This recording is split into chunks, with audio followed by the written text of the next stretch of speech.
Hello, we'll move on to the last part, that is part 3 of our 10th chapter, animal fiber. Now in our earlier part we have seen that how is the life cycle of silkworm being carried out.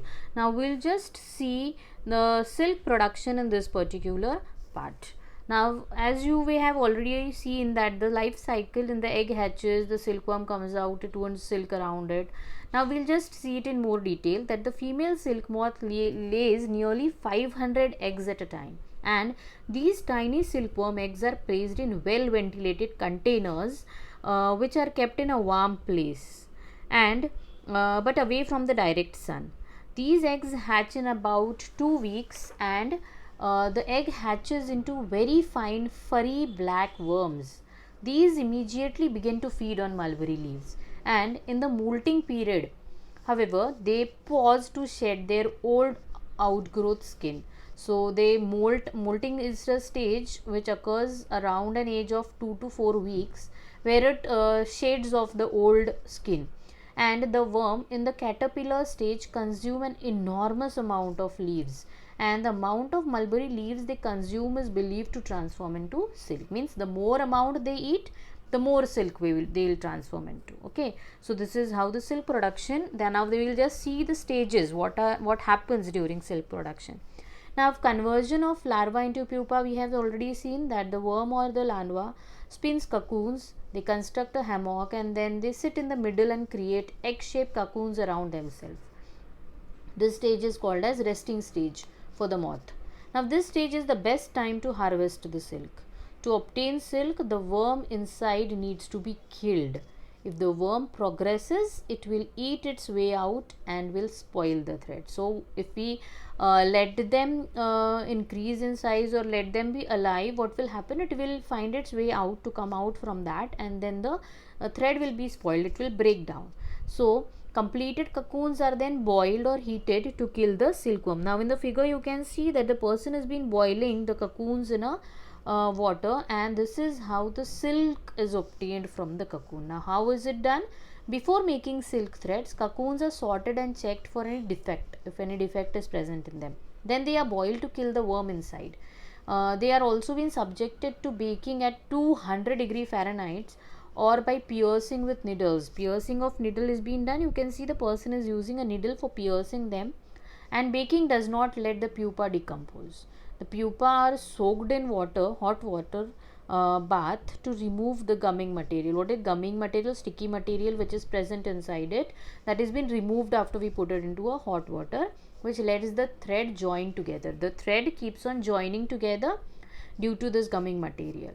Now hot water treatment loosens the thread. One of the more we can say benefit of boiling them is that the threads are being loosened by the cocoon. The threads are being removed or being binded together to make a long we can say a long thread is being made out of it. Then the next process which is being done, we'll just discuss that, and then we'll move on to the slide which is being shown. So reeling is a process in which the cocoon being spun and the single thread, it ranges around 600 meters to 1500 meters long, and then unwinding the silk from cocoon, the same process as we have seen, combing is being done to make raw silk. So this raw silk is known as reeling of silk. Then baling means making a silk yarn.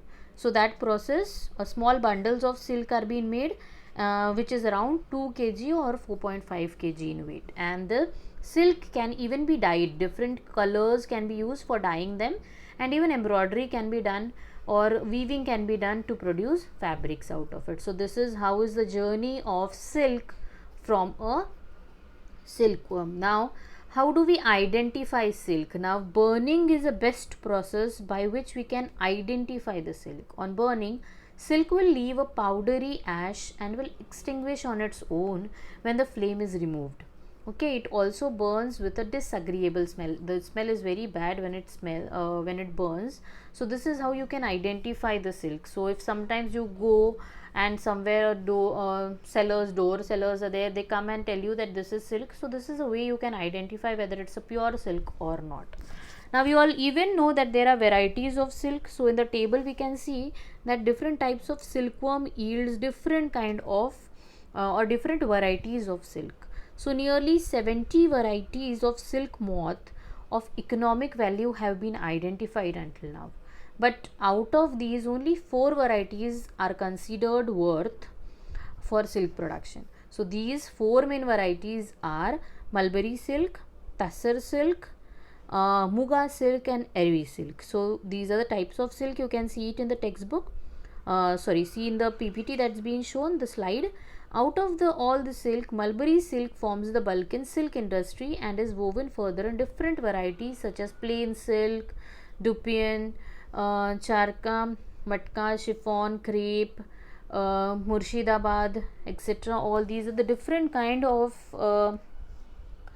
varieties of silk that's been obtained. Now what are the products? Now how do we classify them? That silk is a delicate, elegant and expensive fiber.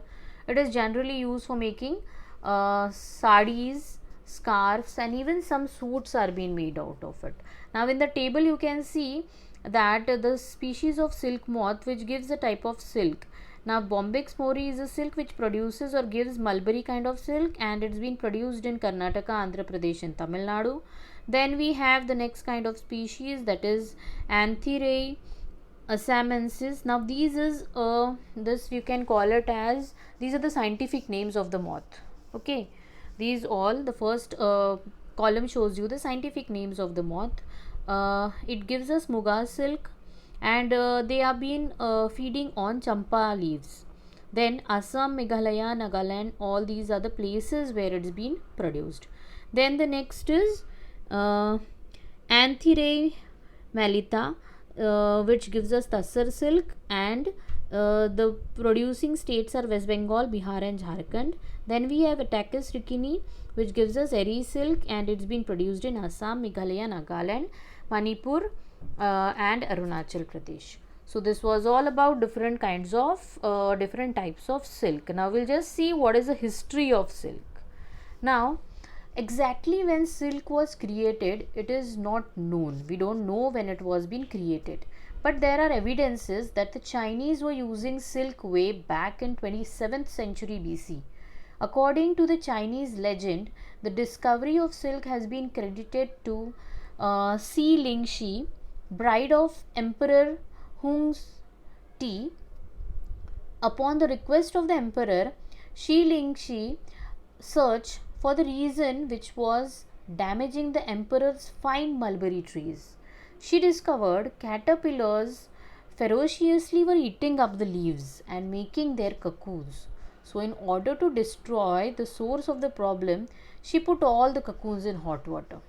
But what happened? To her surprise, she found that a delicate single thread unwounded itself. Yes, a silk thread, which is a delicate one, and we can see a fine thread which came out when she boiled them, and this is how the silk was being discovered.